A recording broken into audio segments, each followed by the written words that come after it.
The Electoral Commission of Pakistan after it disqualified the former Prime Minister Imran Khan from holding public office on charges of unlawfully selling state gifts. We start this news hour in Pakistan, where the Election Commission has disqualified former Prime Minister Imran Khan from running for office. The Commission says Khan is guilty of unlawfully selling state gifts received from heads of state and foreign dignitaries. Khan's aide says they will challenge the ruling. Well, the case against the former leader was filed in August.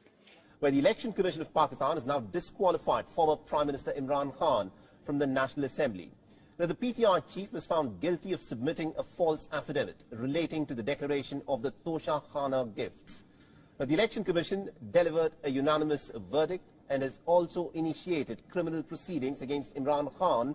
Pakistan's Election Commission has disqualified former Prime Minister Imran Khan from holding political office for 5 years. Reading out the recommendation, ECP Chief Sikandar Sultan Raja stated that Mr. Khan was disqualified for being involved in corrupt practices.